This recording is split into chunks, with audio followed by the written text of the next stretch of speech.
박범계 의원 모시겠습니다.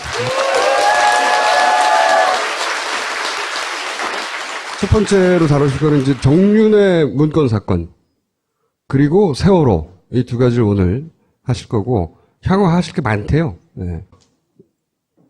첫 번째 자료. 여기서부터 시작해보죠. 의원님 설명해 주세요. 십상시가 이제 2014년 11월 28일 날 세계일보에 보도가 됩니다. 정윤회 문건이라고 그래가지고, 이 김영한 업무일지, 비망록으로 이제 하시는데, 비망록이라는 건 잊지 말자라는 의미로 돌아가시기 전에 이렇게 정리해 놓은 거라는 의미인데, 비망록이 아니고, 이것은 김영한 고 민정수석이 민정수석 당시에 매일매일의 회의, 그거는 이제 비서실장과 함께 했던 회의, 또는 휘하의 비서관들과 함께 했던 회의의 내용들을 그대로 꼼꼼하게 매일같이 적어 놓은 겁니다. 그러니까 아까 김보혁 기자님 지적대로 업무일지로 부르는 게 가장 좋겠다. 오케이. 이런 얘기. 왜냐하면 업무일지가 돼야지 형사소송법 314조, 315조에 의해서 당연히 증거 능력이 있는 문서가 되는 겁니다. 2014년 11월 24일 날 세계일보가 맛배기로 28일 날 정윤회 문건을 까기 나흘 전에 24일 날 정윤회의 수억 수수 의혹을 보도합니다. 네. 아직 정윤회 문건이 채 까지지도 않았는데 지레짐작으로 당연히 알고 있었기 때문에 청와대 민정수석실에 김영한 민정수석을 필두로 하는 진상조사가 실시된 겁니다. 이 보시죠. 문건 제시, 일종의 세계일보에 알아봤다는 얘기죠. 정체불명의 문건이다. 더 이상의 사항은 확인해 드릴 수 없다. 일종의 세계일보의 반응 같고요. 김덕준이라는 사람이 바로 그 정윤회 문건이 나오는, 아직 정윤회 문건은 까지지 않았다고 제가 말씀드렸습니다. 그런데 미리 알아본 거죠. 김덕준이라는 사람이 정윤회한테 인사와 관련해서, 고위직 고위공무원 인사와 관련해서 만나서 로비를 하는데 수억 원을 로비해야 된다라는 그 김덕준입니다. 그 다음에 청와대 십상시의 이름, 장경상, 이창근, 예. 정성철, 이춘호, 안봉근, 정호성, 이재만, 음종환, 신동철, 김충식, 오늘 처음으로 실명이 이 업무일지에 의해서 확인이 되는 겁니다. 청와대는 이렇게 십상시를 파악을 한 겁니다. 그 정윤회 문건 속의 이름들로요. 11월 24일 날 세계일보가 아까 말씀드렸듯이 정윤회 수억 수수 보도를 하고, 아까 청와대가 민정수석실이 아직 까지지도 않은 정윤회 문건인데 그 십상시 이름을 확인해서 쓰고요. 그런데 중요한 것은 11월 24일 이전에는 김기춘 비서실장은 김영한 민정수석을 포함해서 수석들과 매일같이 회의를 해가지고 김영한 수석의 비망록 업무일지에 매일같이 등장을 합니다. 저기 장은 누굽니까? 네, 장은 김기춘 비서실장으로 추정이 됩니다. 이 전체 형태로 봐서는 김기춘 비서실장입니다. 근데 매일같이 11월 23일, 22일, 21일, 20일 매일같이 등장해서 이 비망록에 등장을 하는데, 문제되는 11월 24일 그 정윤회 수억 수수 보도 당일은 쉽니다. 나타나지 않습니다. 김기춘 비서실장이. 그러고 나서 28일 날 말 그대로 정윤회 문건이 까여집니다. 근데 그날도 역시 김기춘 비서실장은 나타나지 않습니다. 업무일지에는 그런데 이게 11월 29일자 김기춘 비서실장으로 표현되는, 추정되는 저 장이 하는 말씀이 이렇게 하는 겁니다. 공은 쉬 잊혀지고 관은 오래 남는다. 공인의 관은 특히 오래 남는다. 눈이 쏟아질 때는 빗자루로 쓸 수도 없다. 이게 뭔 얘기죠, 이게? 저도 모르겠습니다. 네. 정상적이라면 이 정윤회 문건이 24일 날 맛배기가 있었고 28일 날 까여졌으니까 김기춘 비서실장은 난리가 났어야 되는 겁니다. 네. 난리가 나가지고 김영한 민정수석 당시 민정비서관은 여러분들 알다시피 우병우입니다. 불러가지고 난리를 치고 검찰에 알아봐라, 뭐에 알아봐라, 국정원에 알아봐라, 그리고 이것은 가짜니까 어떻게 하라, 저렇게 하라.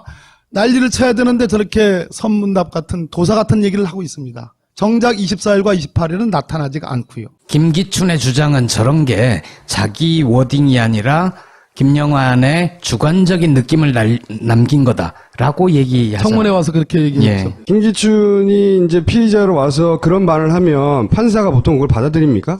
그러니까 제가 정도면- 아까 이건 네. 비망록이 아니고 업무일지다. 형사소송법 314조 15조에 의해서 당연히 증거 능력 있는 서류다. 설사 김영한 수석이 돌아가셨다 하더라도 더 이상 따져볼 것이 없이 특별히 신빙할 수 있는 상태의 문서다. 증거 채택된다는 얘기네요, 그러면.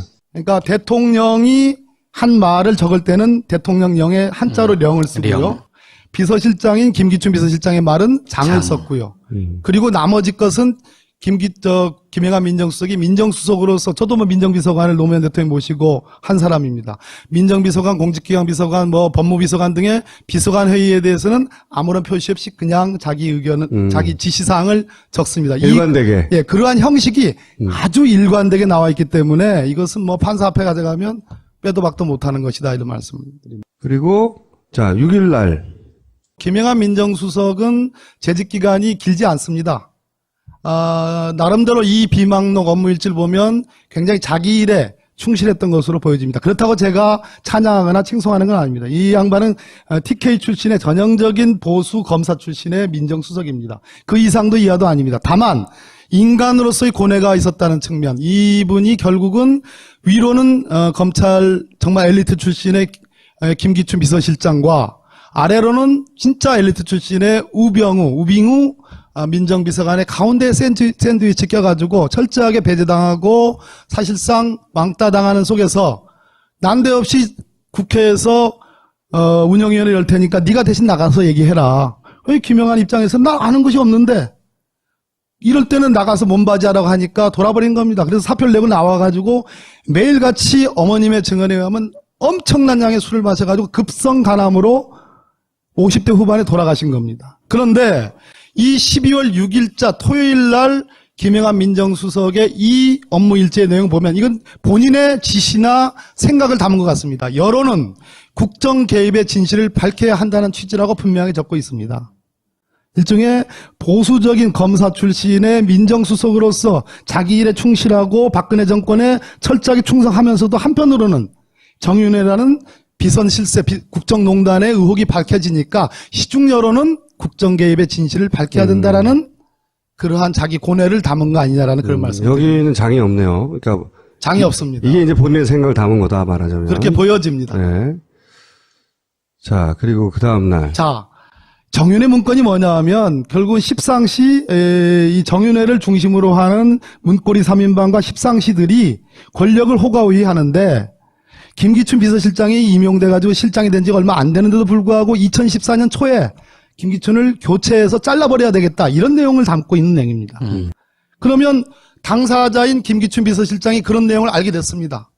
그래가지고 조홍천 의원 당시 공직기강 비서관의 최근의 증언에 의하면 김기춘 비서실장이 시켜가지고 지시해가지고 이러한 국정농단의 흔적이 있으니까 자기를 이렇게 교체하려고 하는 비선 실세들이 하는 어떤 의혹이 있으니까 조사를 해보라고 그래가지고 조홍천 비서관의 지시를 받은 박관천 경정이 여러 사람을 만나가지고 보고서를 낸 거죠. 보고서를 낸 거다. 그것이 네. 정윤의 문건이라는 겁니다. 그러면 김기춘 입장에서는 비서실장인데 그 새파란 소위 얼라들이 아이들이 자기를 뭐 자른다 만다 이렇게 얘기하는 거 아니겠습니까? 그러면 당연히 인간으로서 이것들이 어디 건방지게 나를 잘러 조사를 시키고 거기에 화를 내야 되고 엄중하게 대처하는 것이 상식 아니겠습니까?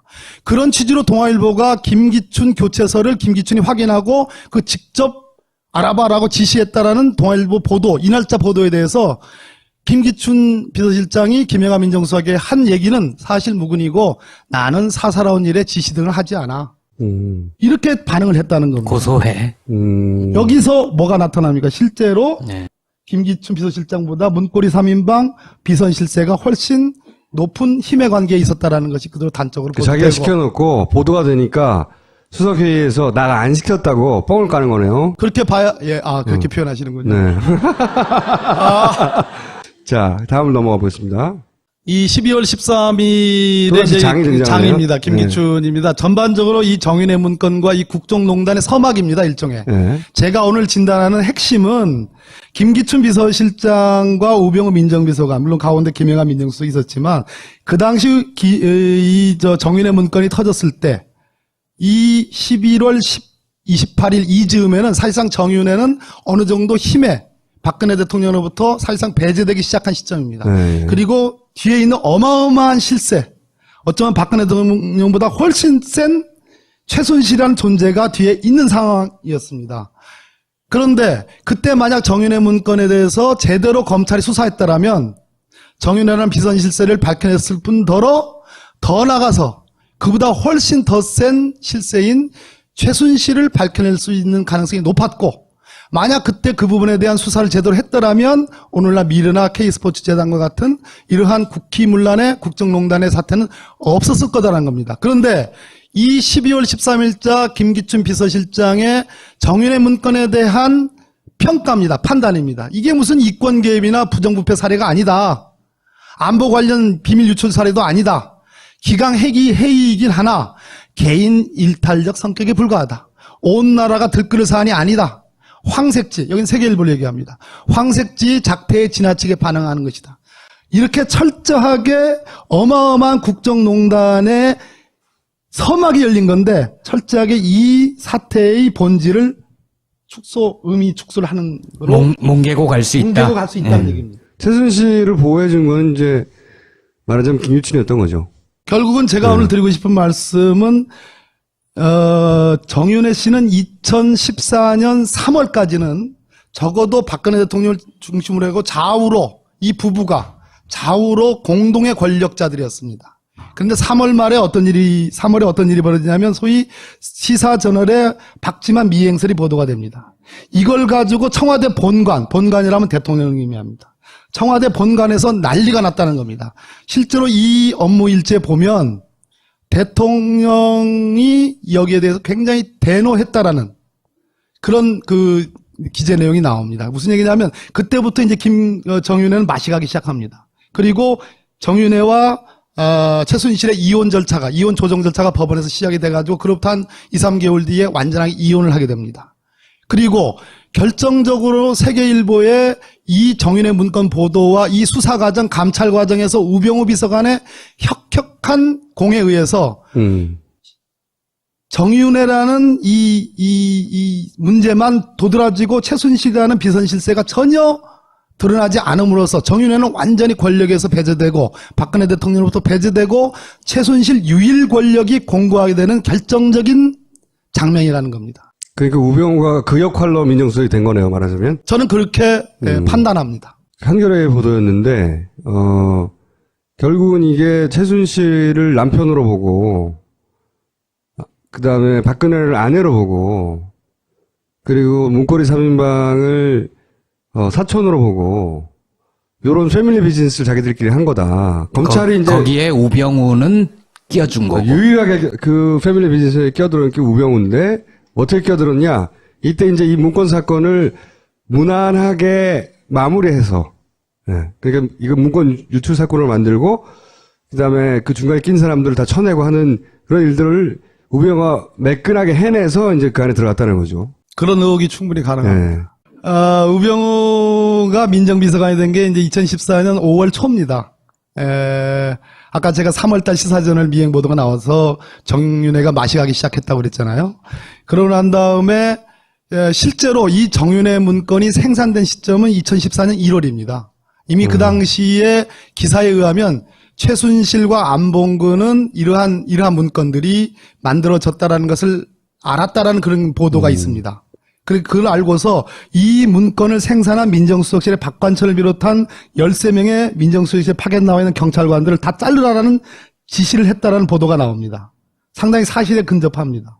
그러니까 이 세계일보의 보도 이전에 이미 제가 아까 추정하는 어쩌면 이거는 김기춘 비서실장 또 조홍천 비서관 박관철로 연결되는 실제로 국정농단, 십상시의 농단 사태에 대해서 분명히 메스를 가려는 의사가 있었던 그것이 권력투쟁이든 아니든 간에 그런 의사가 있다는 것을 최순실이 알게 되면서 그것을 만든 민정수석실의 박관천 경정을 비롯한 경찰 출신 민정팀들을 다 자르라고 지시합니다. 최순실 라인을 김기춘이 어느 정도 제어하거나 통제하려는 시도를 초반에 하다가 있었다는 겁니다. 하다가 그게 이제 최순실한테 들켜서 저 안 되겠네, 저 노인네 다 잘라버려야 되겠네. 그 와중에 실제로 다 잘려나간 거군요. 다는 아닌데 박관천 경정이 1차 잘려나가고 그 뒤로 한 5명의 경찰관들이 2014년도에 잘려나가게 됩니다. 그러면서 김기춘은 자기는 살라고 이런 선문담 같은 걸 하면서 언제까지냐? 적어도 세계일보가 2014년 이러한 문건은 여러 차례에 걸쳐서 1년 내내 입수를 하게 됩니다. 약 100여 장에 가까운 청와대 문건들을 세계일보가 4차례에 걸쳐서 입수하는 걸로 저는 알고 있는데요. 최종적으로 아까 2014년 11월 28일 날 정윤회 문건이 보도됩니다. 아마도 그 시점까지는 김기춘 비서실장은 끊임없이 최순실이든 십상시든 이 비선 권력에 대한 견제, 권력투쟁적 측면의 견제를 하여진 것으로 저는 그렇게 판단하고 있습니다. 그러나 최종적으로 가서는 결과적으로 이 문건 유출건을 수사하면서 최순실 권력이 공고화되고 거기에 백기투항하는 거 아니냐. 그런데 그 과정에서 그런 시사저널 보도가 있었고 우병우가 5월 달에 들어갑니다. 그러고 나서 아까 11월 24일과 28일 날 세계일보에 보도가 됐다고 그랬잖아요. 그러면 우병우는 민정비서관으로서 특감반이라고 있습니다. 청와대. 이 민정비서관실에 들어가 있는 특감반이 가장 저도 뭐 민정비서관 2비서관을 했습니다. 근데 청와대에서 민정비서관실에 있는 특감반 거기에 있는 요원들은 수십 명에 해당합니다. 한남동에 사무실 있는. 별도 사무실이 이번에 검찰에서 압수수색을 네. 처음으로 받았던 곳입니다. 네. 이 특감반 요원들은 정말 모든 기관에 검찰을 포함해서 국세청 국정원 포함해서 최고 요원들만 파견되어 있는 것입니다. 이 특감반을 지휘를 합니다. 우병우 비서관이. 이 정윤회 문건에 대해서. 그런데 여기서 만들어낸 것이 뭐냐. 7인회라는 가짜 조직을 만들어냅니다. 민경욱 청와대 대변인이 2014년 12월 11일 날 이러한 문건을 만들고 유출한 데는 7인회라는 조직이 작용을 했다라는 그러한 브리핑을 합니다. 그러니까 조홍천 비서관, 박관천 경정, 다른 행정관 등등 또 언론인도 포함하고요. 자기들끼리 조직을 만들어서 빼돌렸다 이거죠. 네, 그런 식으로 덤태기를 세우는 거죠. 책임을 전가하는 7인회 브리핑을 하고 이것에 대한 얘기들을 수차례 청와대에서 얘기를 합니다. 그렇게 되다 보니까 검찰의 수사 방향이 십상시 문고리 권력 정윤회라는 비선실세 쪽에 수사로 모아지는 게 아니라 유출한 사람들. 유출과 이것을 권력투쟁적 관점으로 수사 방향이 틀어지면서 조홍천, 박관천 쪽으로만 수사가 주로 팔알이 이루어지게 되는 거기에 한경희와 최경희가 가담한 것이다. 그런데 아시다시피 한경희는 가장 중요한 대목입니다. 최경희는 돌아가셨으니까요. 최경희의 유서에는 분명하게 청와대 민정비서관실, 당연히 민정비서관은 우병우입니다. 청와대 민정비서관실에 회유가 있었다는 취지의 유서를 남겼죠. 네. 또 한경희는 어떻게 얘기했습니까? 최근에 모 신문과의 인터뷰에 의하면 딱 두 가지입니다.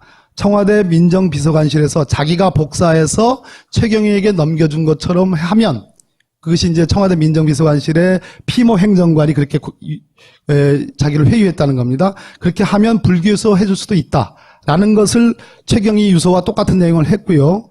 두 번째는 중요한 얘기입니다. 자기가 갖고 있던 휴대폰을 검찰의 압수수색을 받았는데 네. 그 휴대폰 내용 중에 최순실이 박근혜 대통령의 사적인 여러 가지 봉사를 하고 있는데 그와 관련해서 최순실이 승마협회를 통해서 갑질을 하고 있다라는 내용의 자료가 자기 휴대폰 자료에 있었다는 겁니다. 그럼 검찰이 그것을 입수를 했습니다. 그 당시에. 근데 놀라운 것은 그러한 내용을 자기를 회유했던 청와대 민정비서관실의 피모 행정관도 그것을 알고 있다더라. 그러면 검찰과 청와대 민정비서관실 우병우 팀은 짬짬이를 했다라는 추론이 가능한 거죠. 최순실도 미리 알았고 당연히. 그렇게 추론이 됩니다. 네. 그러면 검찰이 지금 이렇게 얘기합니다. 한일경위의 USB에서 한경희가 훔쳐서 복사해서 최경희에게 넘겨줬고 최경희가 세계일보 조 기자에게 넘겨준 것이 USB에 나왔다라고 검찰은 그렇게 주장합니다. 그래서 우리는 수사할 만큼 했다. 이렇게 주장합니다. 그런데 정작 대답을 못하고 있는 건 바로 이 부분. 최순실이 승마협회를 통해서 갑질을 하고 있다라는 자료가 그 한경희의 휴대폰에 있었는데 그걸 압수한 검찰이 그 부분에 대해서 수사하지 않았다. 혹은 수사했다. 그 부분에 대한 해명이 없습니다. 그러니까 내용이 중요한데 유출 경위만 조사하고 말았다. 그렇습니다. 그 말씀이시죠? 이런 업무 일주일 가지고 김기춘 비서실장이 최순실 알지 않았냐고 법원에서 추궁할 수 있는 정도의 자료가 됩니까? 저는 지금 이제 박영수 특검이 시작이 됐지 않습니까?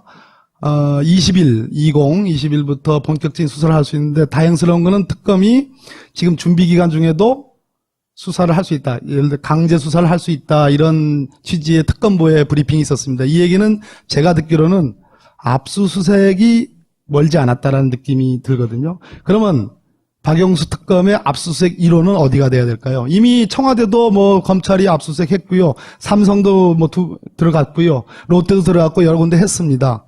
당연히 다시 한 번 더 빠진 것이 있는가 찾아와야 되겠지만 1호가 어디가 돼야 되겠습니까? 김기춘 비서실장이. 빙고. 예, 저는 그렇게.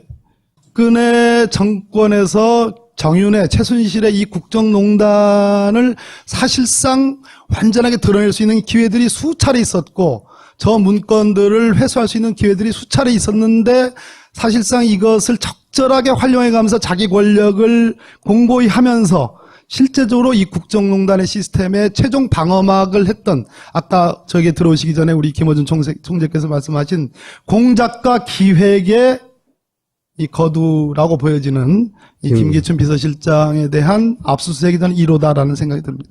업무 일지가 워낙 꼼꼼해서요. 게다가 그 업무 일지가 실제로 실행된 사례들이 많기 때문에 이 인과관계를 가지고 법원에서 충분히 판결할 수 있겠죠? 참고로 왜 그 경남 기업에 돌아가신 성완종 회장의 메모가 있었지 않습니까? 한 장짜리. 거기에 몇 억 해가지고 김기춘도 있습니다. 1996년에 박근혜 대통령, 박근혜 당시 대표가 독일 갈 때 따라갔습니다. 1억 그때 거기도 나오고. 있습니다. 그런데 최근에 국무총리였던 이완구 총리 재판에서 서울 고등법원이 그 증거 능력 없다고 판단했습니다. 아, 그래요? 예? 근데 그 한 장짜리 메모잖아요.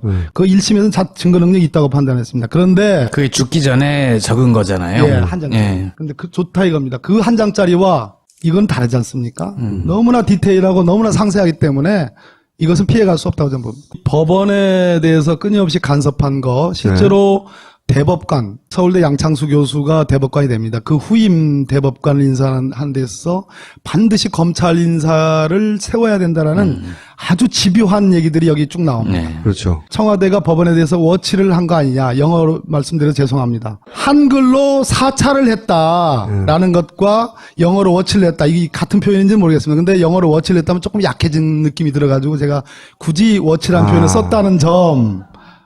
그런 듯함이 있고 헌법재판소는 통진당 해산 결정과 관련해서 끊임없이 그렇죠. 뭐 이렇게 간섭하고 정보를 사전에 알고 하는 그런 흔적들이 많이 나타납니다. 예를 들어 언론은 서울대 말할 것도 총장 없고요. 선임권도 있어요, 거기에. 그렇죠. 서울대에서 2배수로 올라가면 보통 네. 1위자를 지명을 하는데 바꿔버리죠. 뒤집어버리죠. 지금 충남대도 그러한 의혹이 있고요. 공주대학도 있고 경북대학도 있고 그렇습니다. 지금 있는 것만 해도 엄청나요. 근데 오늘 이제 추가적으로 한 군데 더 짚고 가실 부분은 이제 세월호 부분인데 저희가 지난 시간에 잠깐 다뤘는데 여기 정부 대응들을 이제 설명해 주십시오. 말 그대로 세월호 특별법 협상이 있었지 않습니까? 제가 그 초기 이제 멤버였는데요. 그래 그때 욕 엄청 먹었습니다. 왜 그 수사권 안 주냐? 세월호 특조위에 그래가지고 죄송합니다. 지금 그 세월호 특별법에 대한 김기춘 비서실장의 판단입니다. 이건 국난을 초래하는 거기 때문에 법무부 당과 협조해서 세월호 좌익들 국가기관 진입 욕구가 강하다. 철저히 막으라는 그런 취지입니다. 이제 문재인 전 민주당 대표가 우리 김영호 김영호 씨, 유민 아빠 선생님 예, 유민 단식 아빠 때. 단식할 때 가서 이렇게 격려하고 동조 단식 뭐 예. 이렇게 했지 않습니까? 거기에 대해서 이건 자살 방조죄다. 예. 자살방조죄. 그러니까 배워먹은 법 지식을 이런 데 써먹으면 안 된다는 법꾸라지라는 그 말씀을 드리는. 법 뭐라고요? 법 플러스 미꾸라지 합성. 법꾸라지. 의원님 그거 히트 못할 것 같아요. 여기서의 자살방조의 의미는 저는 이렇게 이해했어요. 이 자살방조죄를 맨 앞에 쓴 이유는 유민 아빠가 죽기를 바란 겁니다. 실제. 그리고 나서 거 봐라 동조단식한 뭐 문재인을 비롯해서 같이 동조단식했던 모든 사람들까지 다 니들은 자살을 방조한 놈들이야 라고 프레임을 씌우려고 했던 기획이 있었던 거예요. 초반에. 잘 보신 겁니다. 자살 방조죄가 성립하려면 죽어야 되거든요. 그러니까 아직 단식할 때니까 미래에 죽는 것을 당연히 그렇죠. 전제로 삼아가지고 이렇게 법률 구성을 한 거죠. 실제 유민 아빠가 그 건강을 회복하지 못하도록 제대로 방해한 정황들이 있어요. 나중에 한번 모시고 얘기를 나눌 때 저는 개인적으로 들었거든요. 그때는 자기가 이해가 안 갔다고. 왜 갑자기 나를 병원에 쫓아내는지 쫓겨났어요. 충분한 기간 동안 회복을 해야 되는데 어느 날 아침에 갑자기 나가라고 그래가지고 그리고 유민 아빠가 이제 자기는 그걸 느껴서 집에 들어가서 자물쇠를 안쪽에 다 달았다고 하더라고요. 왜냐하면 자기를 죽일 수도 있다고 느꼈대요. 실제 이 자살 방조죄라는 거를 기획했다는 건 몰랐지만 자기가 그렇게 느껴졌다는 거죠. 네. 내가 나를 죽길 바라는 거구나. 근데 이제 그러다가 그 관심이 유민 아빠로부터 이제 멀어지니까 그 관두가 버린 거죠. 만약에 예를 들어서 교황이 그 한참 뒤에 왔다든가 그러면 그 양반이 살아있지 못할 수도 있어요. 아, 교황 얘기 말씀하시니까 네. 이 업무 일제는 교황이 이제 오셨지 않습니까? 교황성화가 오해가지고 우리 언론들이 계신 동안 엄청나게 정말 엄청난 반응을 보였잖아요. 그런데 그것도 못마땅해서인지 너무 언론이 집중적으로 보도한다라는 그 지적도 있습니다. 관종이네 관종. 이거는 무슨 일입니까? 이게 가장 이제 뭐 최근에 까여진 것 중에 가장 핫한 그 예. 뜨거운 논란을 불러일으켰는데요. 시신이냐 해서는 안 된다. 정부 책임이고 부담이다. 부담이라는 표현이 있잖아요. 이게 진짜 악마적이에요. 특히 세월호 대처하는 걸 보면 김기춘의 그 대처 방식은 야 사람이 어떻게 이럴 수 있지? 근데 제가 오늘 놀란 거는 그 날짜들을 어떻게 다 기억하세요? 저 판사했는데요. 이정열 판사와 제 동기예요. 아주 친한. 그렇구나. 얼른 들어가서 이제.